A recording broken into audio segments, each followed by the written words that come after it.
Hey everyone, thanks for joining. Today I'm speaking with Jonathan David Church. Jonathan is an economist and an author, and he's also written for the Good Men Project. You can also find his stuff at Aereo, Quillette, ArcDigi, and among others. And he was nice enough to come on today to talk about his new book, Reinventing Racism, Why White Fragility is the Wrong Way to Think About Racial Inequality. Hi Jonathan, thank you for coming on. Hi, thanks for having me, Obey. I'd like to start by talking about your book. Yeah. Because I saw it, I think I read a piece in Aereo about it, and this was when it was just coming out. And I just finished, I think, about 18 months of reading nothing but critical race theory and intersectionality, or almost nothing but. And so I said, okay, I want to order this book, and I pre-ordered it, and then it arrived, and I just went right through it. So if you could talk a little bit about how you got in, why you wrote it, and then some of the stuff you're talking about in there, and then we can just go from there. I actually have posted an article or two on Twitter in which I referred to white fragility peripherally in articles I wrote, I think maybe as early as 2016 and 17. So I had heard of it. But I was starting to write about social justice somewhere around in 2016. And that was for the Good Men Project. I was writing a weekly column. And some of them, were sympathetic to the concerns of, more progressive concerns, whether it's about discriminatory job advertisements or sexist language or whatever, Me Too and so on. And others more critical. So I was skeptical of the notion of microaggressions and so on. Anyway, mid-2018, I wrote an article that just suggested that maybe confirmation bias was a problem for social justice activism. Sometimes there's a tendency to see things like white privilege or other things where it really isn't necessarily is not really operating. I mean, in other words, we see what we want to see. Not really saying anything definitively, or just saying that it's not just particular to social justice. More generally, you want to be conscious of seeing what you want to see as opposed to what's there, which is not to ignore some deep philosophical issues about perception or whatever. But anyway, I sent this article to somebody who is very active in social justice, activism, and the response I got was, why are you so fragile when talking about privilege or any of this stuff, And I didn't really understand how this was showing fragility, and so I attempted to, I don't really remember the nature of the exchange, but basically when I was essentially trying to defend my position, the only response I kept getting was that I was being fragile. And so then, essentially I was referred to D'Angelo's work. And the immediate thought that came to mind was that white fragility was like the new bourgeois. And that's going back to China in the 50s or 60s, when, having read some of the literature or nonfiction stuff, biographies of people and lived through that, basically like somebody who was, a supposed capitalist would have to confess all their sins, and any time they attempted to defend their this or that, it was essentially a bourgeois defense and so on. And that was the connection I made. And so I started investigating the theory, and a couple of weeks later, I wrote an article that was published in Quillette, essentially making that point, referencing some of the implicit bias literature. And then from there, I started really getting more into the whiteness literature, critical race theory, and so on, but particularly focused on white fragility theory. So a couple months later, I wrote a long article in Aereo about some of the epistemological problems, and then another article in ArcDigi about, using a Jeopardy episode, as D'Angelo does, to illustrate white racial agility. It just sort of took on a life of its own. I wrote, over a dozen articles or whatever. And eventually that just became the basis for the book. There was also an article recently that just came out in Colette that touches on some of the stuff in your book. In some ways, I don't want to break it down to statistics, but when you actually look at the statistics, South Asians do better in general than white men. East Asians do better in general than white men. It's a weird way to set up a racist system. I read the book. I've read a lot of this stuff, and it just flies in the face of like any data that's out there. So you can acknowledge that there's sexism. You can acknowledge that there's racism. You could acknowledge everything in the past. You could acknowledge the fact that due to Jim Crow, due to things like the GI Bill not being extended to returning black soldiers, due to redlining, due to all this, there is a lack of wealth in black communities, like the communities descendants of slaves. And because people, then you point out like Nigerians and all that, but so you can point all that out, but instead of actually going looking for the cause and trying to fix it, there's certainty that it's racism. I think this has been for like the last 25 years at least. Any policy that's trying to deal with this has gone in looking at it saying this is racist, we're going to get rid of the racism, and that's going to fix the poverty.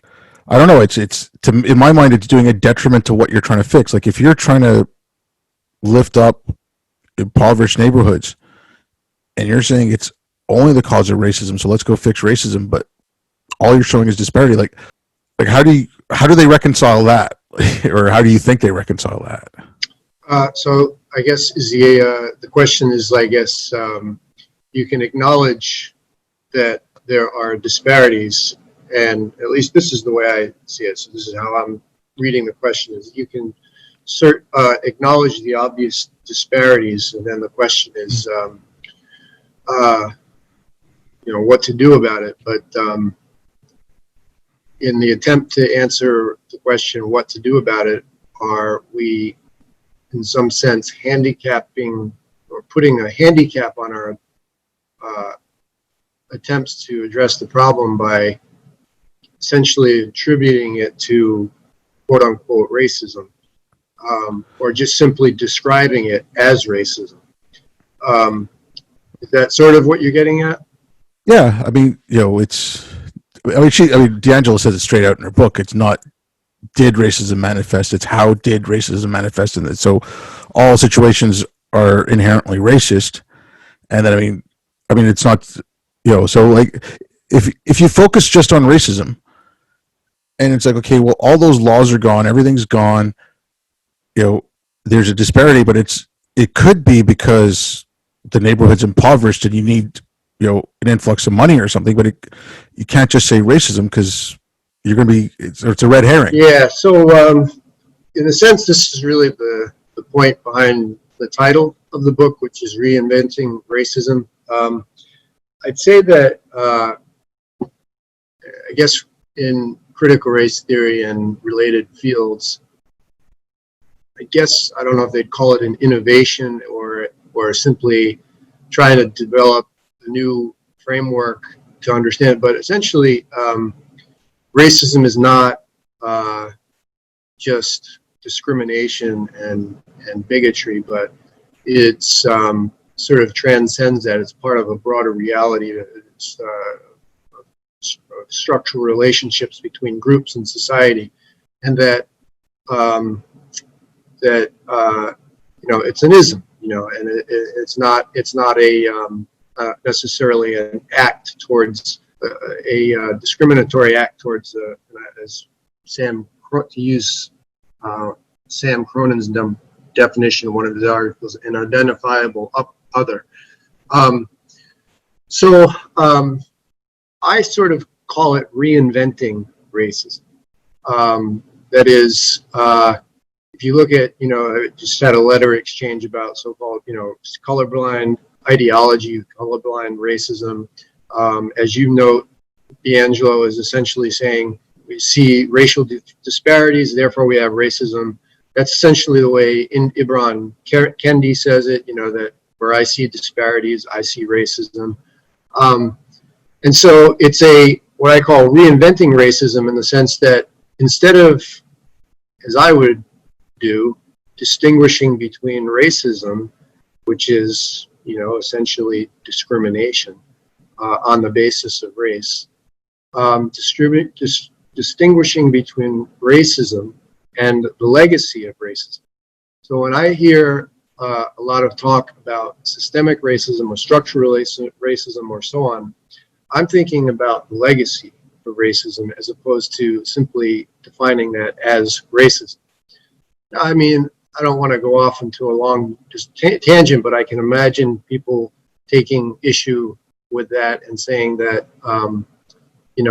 doesn't necessarily get us anywhere. But I think it does, because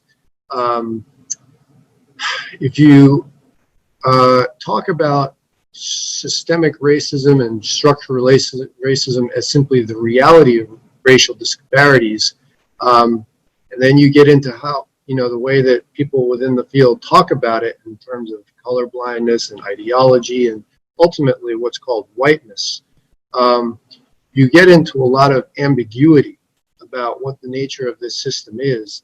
And I think is what you're trying to get at is what it ends up obscuring the hard thinking that you need to do about policy. Now, as I'm saying this, sort of thinking faster than I'm saying, because I can anticipate lots of objections from those within critical race theory, and that is why I sometimes prefer to write rather than, because I assemble it all together. But basically, my point is that you get into a lot of ambiguities, and one of the essential features of structural racism within the critical race theory is called whiteness, reified whiteness. And the problem is as one historian says, Eric Arsener, that it ends up becoming a blank screen onto which any people project their own meanings. And so you have this very ambiguous term which is supposed to explain racial inequalities, the white racial frame, white norms and habits. And you can see that there's some sensibility to this if you look at it in terms of like legal institutions, and I get into this in the final chapter of the book.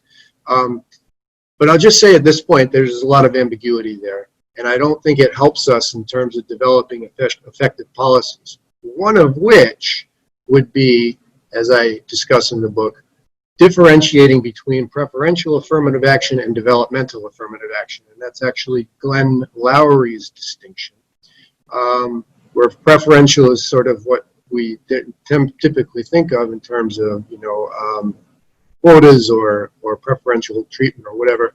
And developmental affirmative action, which is, I think, what is essentially what you're getting at, which is that you want to develop a more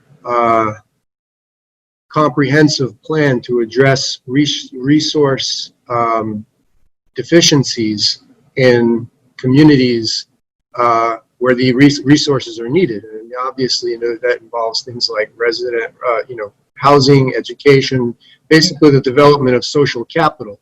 And I'm all for that. Of course, I would emphasize, as with anything, whether it's like infrastructure bills that Congress has been debating for decades or years at least, that the complications are in the details. So it's not going to be easy. But in principle, I'm all for developmental affirmative action. And if we're going to talk about how you can develop effective policies, reform institutions, and so on, then that's where I think the focus has to be.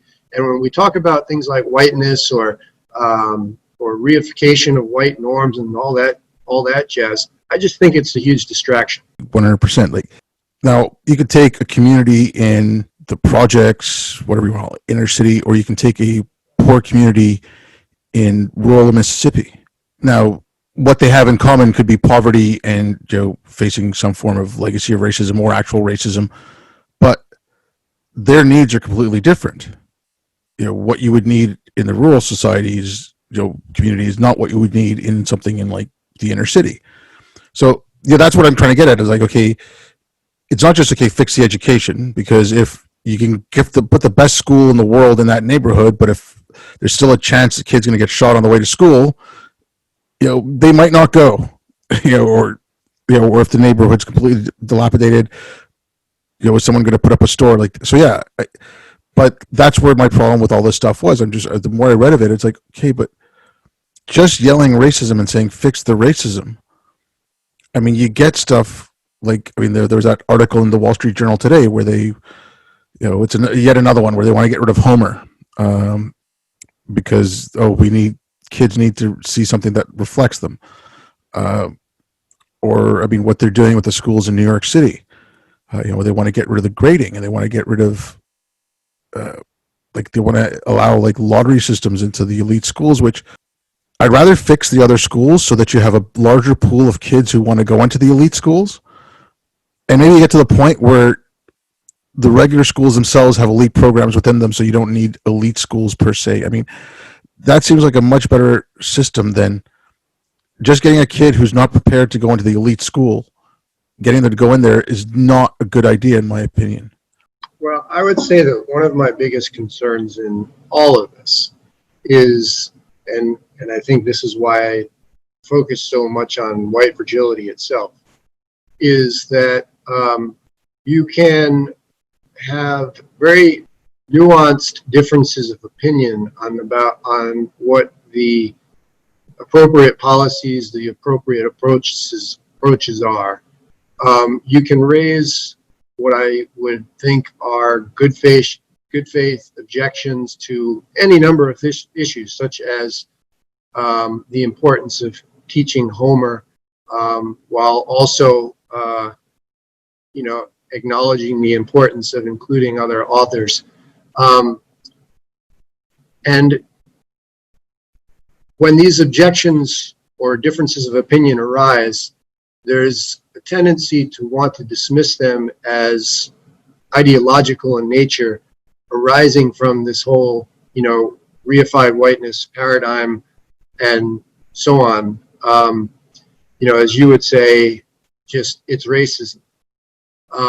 And I grant, given perhaps the emotions involved and so on, and people are living their own daily lives and not necessarily thinking deeply about this every day. So the nature of their objections may not be as well thought out. And then giving the emotions involved, they come out and they reveal, or they supposedly reveal bad faith intentions. But like, if somebody objects, as I do, to teaching Howard Zinn as a version of history because it's just bad history, I very much object to the idea that this is just simply an exhibition of white privilege or an objection to teaching about oppression and marginalization in history and so on. That's one of my biggest concerns. But at any rate, I mention all that because of what you mentioned, in terms of the Wall Street Journal article. But that's one symptom or case of an even sort of broader set of concerns, which is a kind of hidebound analytical framework, where everything reduces, say, to whiteness or whatever, however you define it,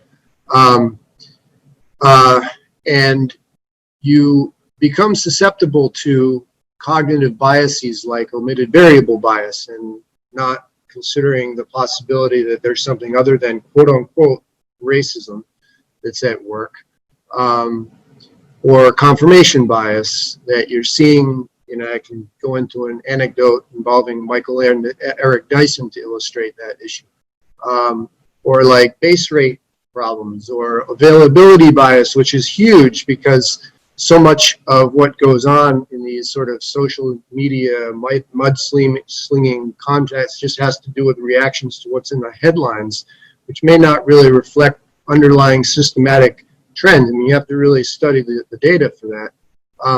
So it's this broader set of concerns that we make ourselves susceptible to these cognitive biases. So my ultimate interest here is thinking very rigorously and robustly about the issues and not into any kind of denialism. I think that this letter exchange, for instance, that I had this past weekend about critical race theory and color blindness and systemic racism and so on, I think I'd like to think was a demonstration that I have no interest in denying that history has been not very kind to many communities of people, to put it mildly. and that there is such a thing as structural differences that we need to readily acknowledge, and that, you know, the overall idea behind critical race theory of trying to sort of unravel rigid structures of domination, so to speak, you know, allowing for us to sort of unpeel the onion of what this domination consists of, are worthy endeavors. And I don't really want to diverge, and I don't want to give the impression that they're not. But I do think that there is a lot of room for improvement in how we think about these issues in a very robust way. And I think that scholars themselves, you know, are doing well, you know, in terms of their use of various qualitative, quantitative, mixed methods, research, and so on. But in the larger scale, I think scholars like D'Angelo especially, and Kendi, you know, are susceptible to logical fallacies, as I try to write about. But the broader public discussion, I think, really carries with it the risk of falling into intellectual disarray as a result of. I had the luxury of time, so I sat and I read this stuff. Okay, most people aren't going to sit there and read Derek Bell, you know, or Crenshaw, or Patricia Hill Collins, like any like the, you know, go back to the stuff before Kendi and D'Angelo, like, you know, back to the stuff from the 70s. It's not easy reading. So a lot of people, like, you know, right after the George Floyd incident, I had friends of mine who talked about, just all of a sudden started spouting white fragility and white privilege. My age, so like, you know, late 40s to early 50s, never read this stuff in school, had no clue. All of a sudden they're spouting it. And then when I just walk them through the book, they're kind of horrified. And they're like, no, okay, I don't mean that. You know, it's okay. So a lot of this stuff, like when you say the conversation's bad, I don't think a lot of people who are opposed to it really know what it is because they haven't read it. They've got someone else's understanding of it. And even a lot of the people who are pro some of the things in, you know, either D'Angelo or Kendi haven't really read that stuff and don't know where it comes from. I think there is a huge ignorance gap in this, like in the middle. So yeah, I mean, you need more information out there about it, but it's, you know, like I'll give you an example. Like one thing I read in Bell, and I was in his paper Serving Two Masters, and he starts off with a really good idea. He says that they shouldn't have desegregated schools; they should have desegregated education. And that, you know, if you think that through, that is logical. It makes sense. But then he just goes on and just says, no, everything should be just segregated and keep everyone separate. And it's like, they start off with a kernel of a good idea and they just take it too far. And that's where my problem lies. It's that little idea of desegregating education. If you actually thought about that and put some logic into it, instead of just saying, nope, keep everyone apart. Yeah, I sympathize with the point. I guess the thought that immediately comes to mind is to once again return to white fragility, in the sense that your objection to a kind of anointed classical critical race theorist, Derek Bell, sort of becomes immediately suspect because he's been anointed and you're not. And so if you're not on board, you're exhibiting fragility of some sort. And I think that's where that's probably what annoys people about D'Angelo's work the most, certainly is what got me started thinking about it. But yeah, I can appreciate that point. Like the whiteness thing. There was a meeting in Toronto, online conference in Toronto that was sponsored, I believe, by the Toronto Star. And it was 2 South Asians and 1 Middle Easterner. And it was about brown complicity and white supremacy. And, you know, basically, if you work hard, you know, work in the system of whiteness, then you've taken on whiteness and you're complicit in white supremacy and you're keeping black people down. But again, with that Wall Street Journal article, there was a, you know, and the Smithsonian had it on their webpage for a little bit, then they took away the graphic, but the information's still there.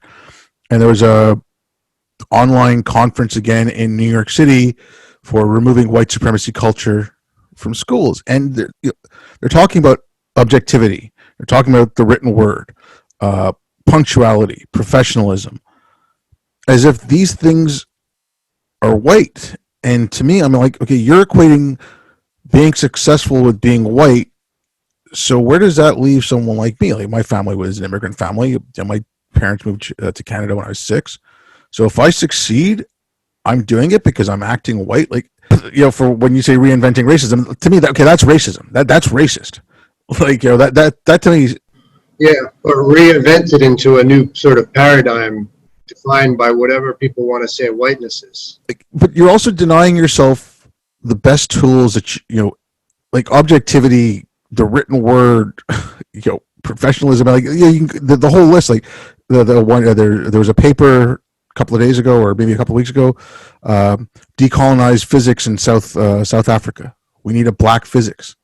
Like, what does that mean? Like these are the things that have advanced mankind and led to flourishing. Why do you want to deny yourselves that? And racists denied them to black people, brown people throughout history. So why are you playing into their games? Like that's where I just don't understand where they come from. Yeah, this is the underlying sort of idea that I have in mind when I say reinventing racism. It means a lot of things. Centrally about sort of the notion of reifying whiteness as the sort of structural scaffold of racism, so that ideas like individualism and universalism, say, which D'Angelo calls the two master discourses of whiteness, or whatever it might be. The most something's been going around on Twitter about teaching white man science, or whatever, or Kendi and his work, and other people in their work, talking just about the correlation between, I guess for Kendi it would be capitalism, but the whole era of exploration and capitalist, so subsequently capitalist development, but essentially the whole modern era is conceptualized. I suppose there are people who might object to this in a way that it's not really what it's saying, but it comes across as being conceptualized as ultimately foundationally rooted in the development of whiteness, a desire to instill white supremacy throughout the known world, as opposed to,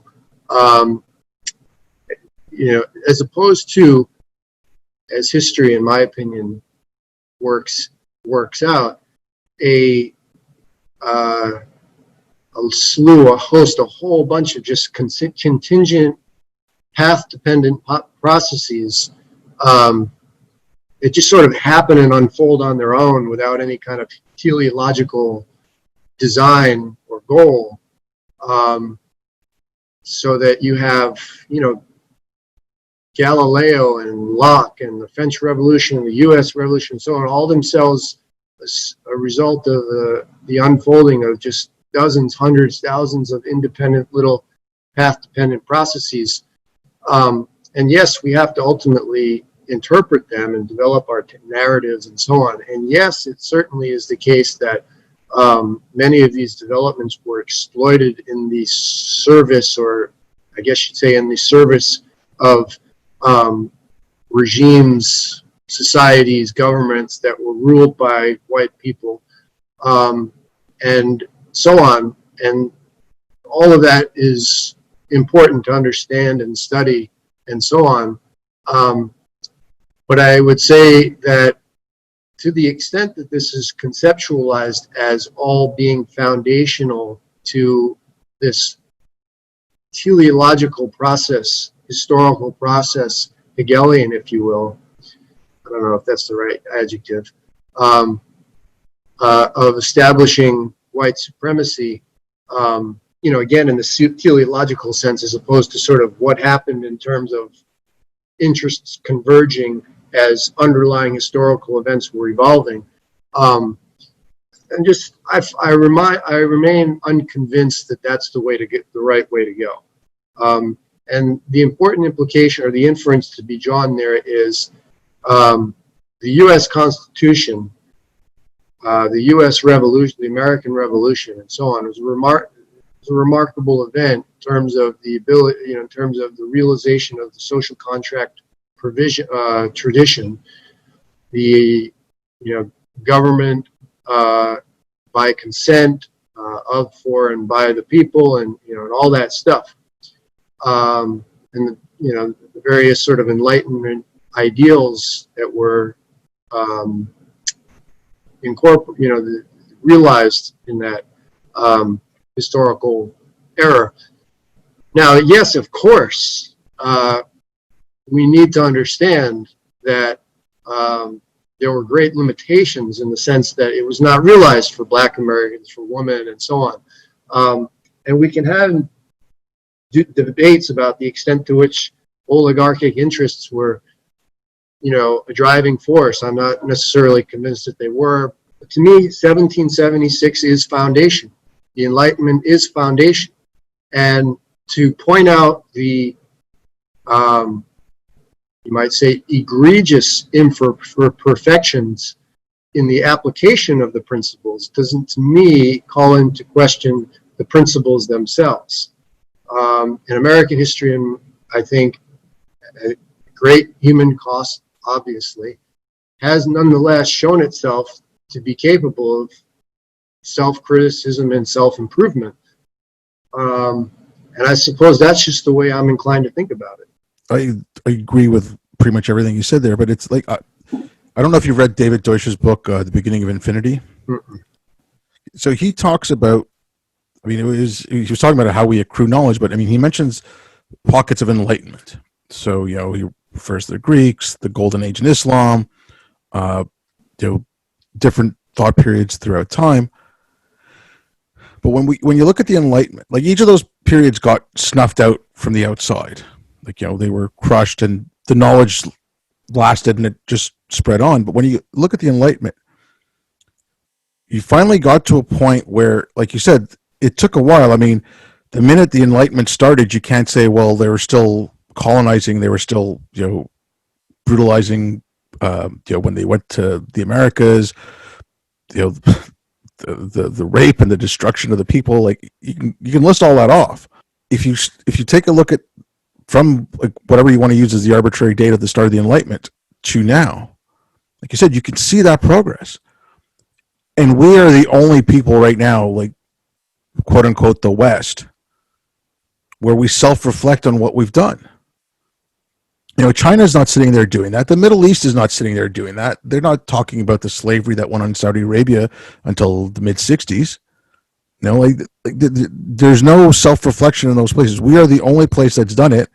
And because of that self-reflection and because of the methodology that came out of the Enlightenment, that error correcting, and like it took far too long. But it took 100 years to get rid of slavery, then it took another 100 years to get rid of Jim Crow and have the Civil Rights Act and the Voting Rights Act. And why not look at the progress? Like that's the one thing I get about this is if you read something like James Baldwin and you read something like Kendi or you read something like D'Angelo, Baldwin is, he talks about some harsh stuff. He doesn't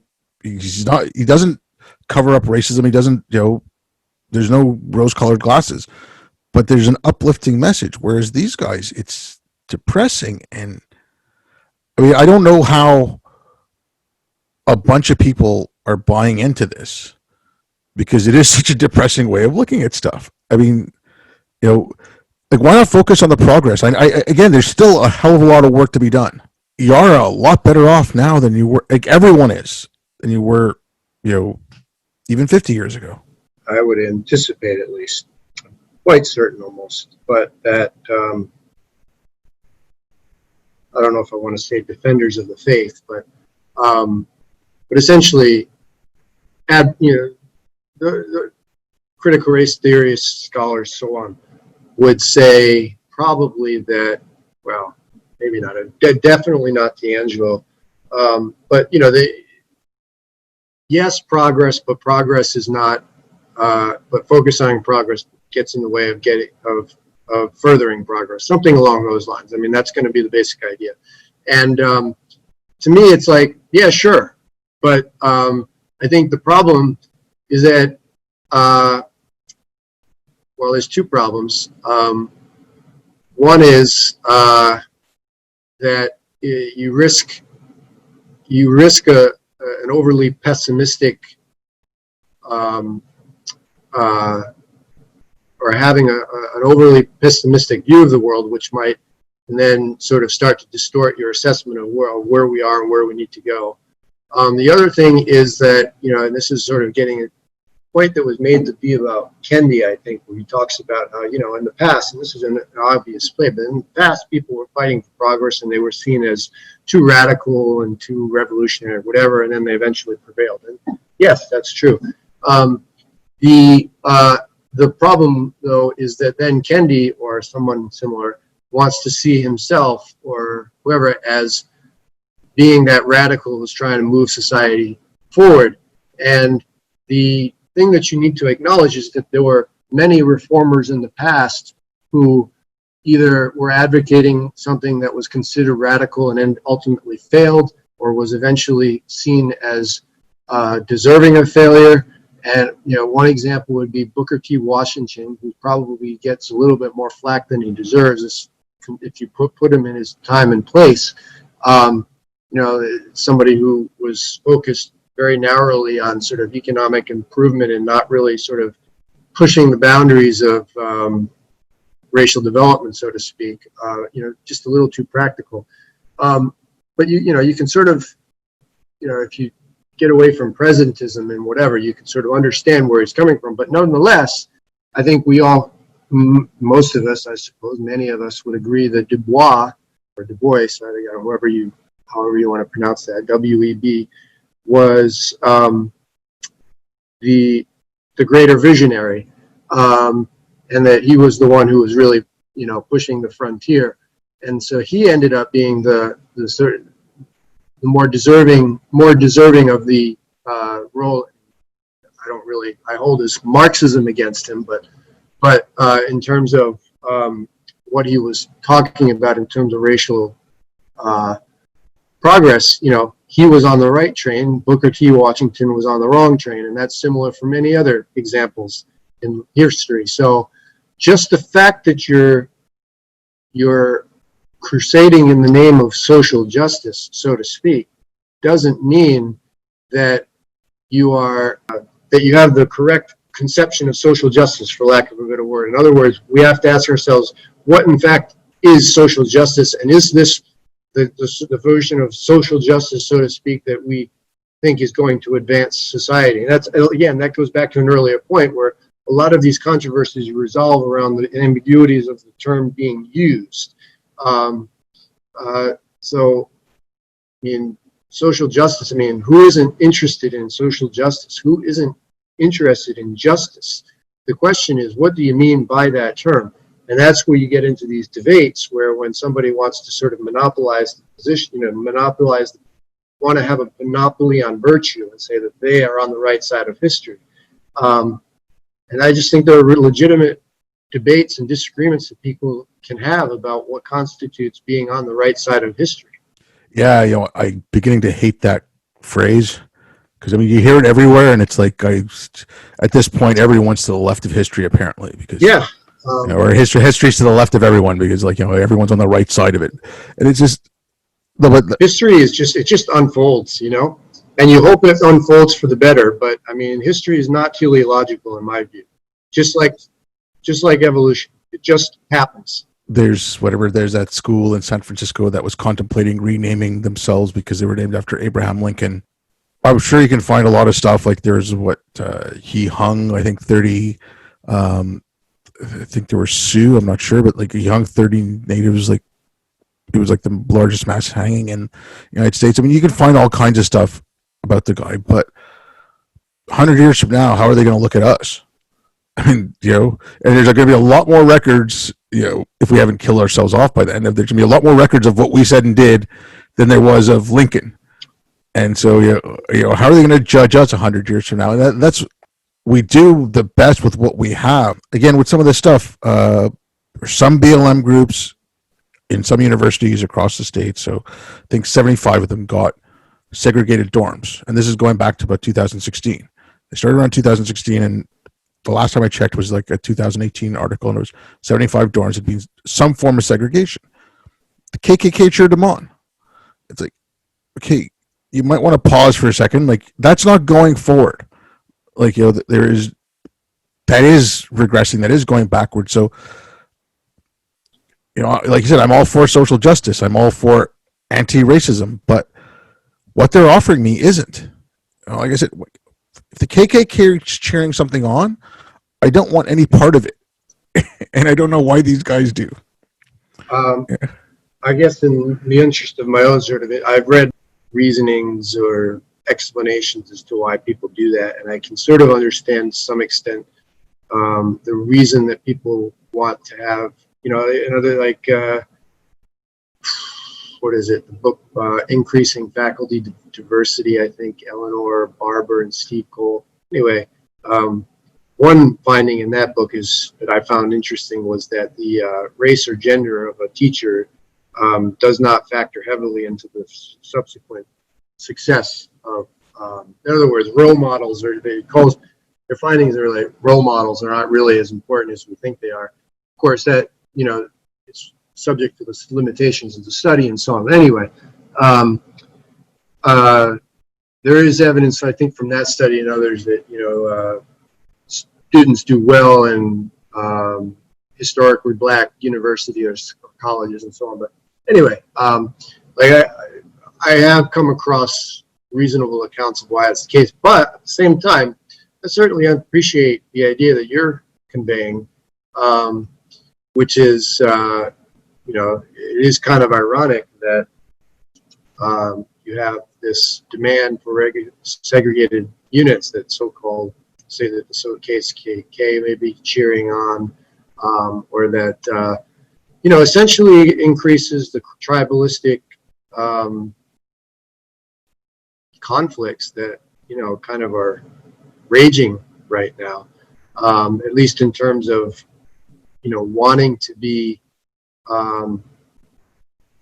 tribal, I suppose.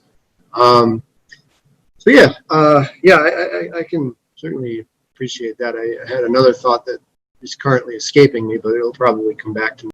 Like when you mentioned like historically black universities, where I just recently, the last couple of months, I read Thomas Sowell's new book, Charter Schools and Their Enemies. And I mean, he puts out some stuff that was kind of similar to Bell, and he was saying that, but he said that whereas Bell said, okay, we should segregate, we should separate, Sowell was saying that segregation in and of itself isn't an evil and integration isn't necessarily a good. And he was talking about schools that were predominantly black and how they were doing. And he said, integrating them because they're black when they're already doing well, there's no, like, so I can get that. I understand that kind of argument, but, like if you're at Harvard and all of a sudden Harvard's going to segregate dorms and you're going to have this dorm is black and this dorm is white, and that's my issue. Like, I mean, NYU luckily this past summer said no to the suggestion, but the student union wanted to segregate dorms there again. And I mean, I don't have an issue with, I shouldn't say issue, but I mean, like, there's always been clubs where you've had the Islamic Association, you've had like African clubs. Those things, I mean, like, again, that's fine, that's all normal, but it's when you get into living arrangements, that's when I think there's an issue there. Like I said, after reading Sowell's book, you don't need to force integration, but if let's say that's a school in a black neighborhood, if you bring that school up to really good standards, white parents might want to send their kids there because it's a good school, not necessarily for integration, but because it's a good school. But yeah, but like I said, the living quarters is what I don't understand. That it was like that young girl from the University of Virginia, I think it was last year, the year before. She put out the video of herself. She was very proud of it. She asked all the white people to leave because they were making all the people of color nervous.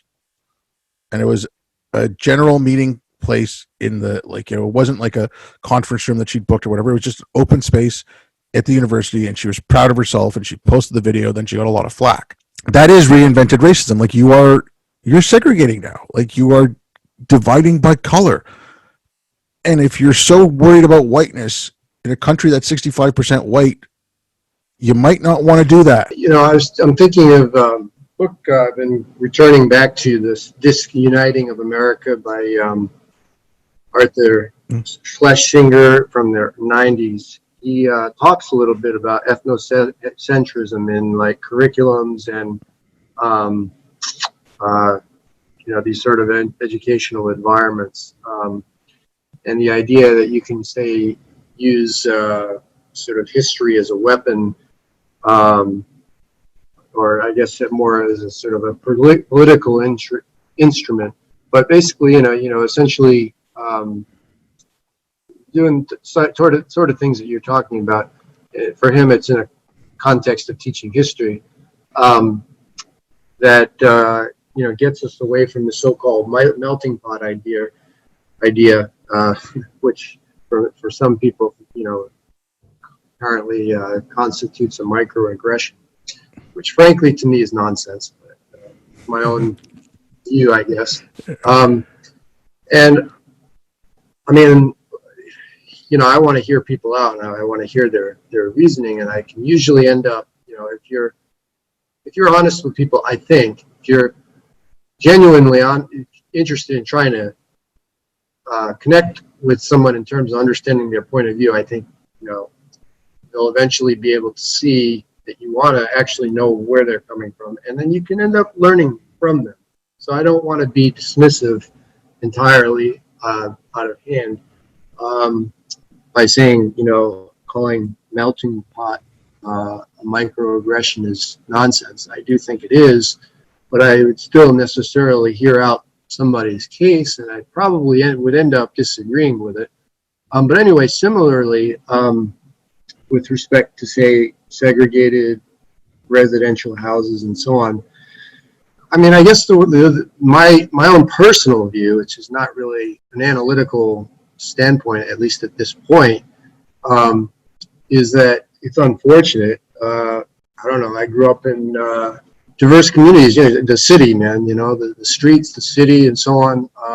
Track and field for 8 years, so track and field is more black sport than white sport, at least in my experience. D'Angelo would scoff at all this, but because just being in New York doesn't mean that you're not racist or whatever. I mean, I understand the point that she's trying to make, but what the point I'm trying to make is not that it doesn't. It's not the I have black friends argument. It's the idea that I just generally took it for granted as a good thing that I was able to interact with a lot of different ethnicities and races and people from different regions of the country and whatever. And I like the idea that, I like the idea of, say, walking into a black church on a Sunday morning and just seeing, being a part of it, and hoping that I used to be engaged to a Puerto Rican woman, and I like going down to Puerto Rico and being part of that culture, to the extent that I could participate. It's just, the idea that I needed to be conscious of. They call you a vaso de leche. You're obviously a gringo, so to speak. But and I just kind of laugh. It's just, it's fine.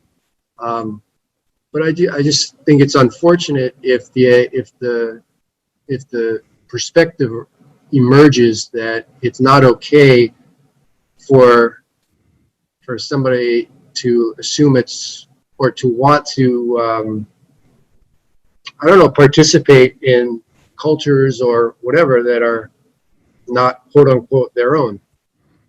So to the extent that that's what emerges from all this, I think it's unfortunate. You had it recently again. I think it was some chef put out something about some Korean food and got blasted, and tried to cancel them because it's cultural appropriation. I'm like, it's all cultural appropriation. There's nothing that you're doing right now. I don't care. Like, my family's from India. My parents love listening to Indian classical music, but guess what? Some of that came from somewhere else. It's not an Indian thing specifically. There's no culture that's purely untouched. I mean, unless you find like some remote tribe that's never gone out, like that tribe that killed that missionary last year. Like unless you find some tribe like that, there's gonna be no culture that's gone around that's been untouched. And this whole idea of appropriation, why can't? Again, if you really want to try to be complicated about it, I suppose, look, I think a lot of people who are seriously concerned about it are probably coming from the perspective of history of imperialism and exploiting things for profit and blah, blah, blah, all that stuff, and I mean, look, I think it's sort of like scholarship. You don't want to plagiarize someone's work and call it your own, or you don't want to not give credit where it's not due, and so on. I mean, it's just quote unquote common sense. But if somebody wants to, I don't know what it is, like if a white person puts their hair in cornrows or something, I don't know, something like that. I mean, I just, to me, I don't see the problem. I don't see why it's a problem. If and even like there was a controversy some years ago. I think Lionel Shriver gave a speech about cultural appropriation in literature and so on, and the idea that you're always sort of trying to get into the mind of a character in order to write about the character. Mentioned some kind of party about people putting sombreros on or so on. Like, I mean, if I go to a party and have tequilas and wear a sombrero, I fail to see how that is regressing society and how that is perpetuating inequalities. I just don't see it. I mean, I see the argument would be that somehow implicitly this is conveying messages about superiority and inferiority and whatever. And I just don't buy that argument. It gets a little much. Look, I don't want to keep you too long. Thanks for your time. If you've got any last words to say about like some of the fallacies in white fragility or anything else at all, let people know where they can get a hold of you. Go ahead. Well, I mean, I could certainly talk for a while about that. But no, I appreciate coming on. It's obviously a topic that's on a lot of people's minds, and to the extent that I had anything to say about it, hopefully people find it somewhat interesting. I think reinventing racism, quote unquote, what I call, is it's a problem, and I think it most manifestly finds one of its more problematic manifestations is the theory of white fragility. No, well, thank you. So thanks. And thanks everyone for listening. I'll be back.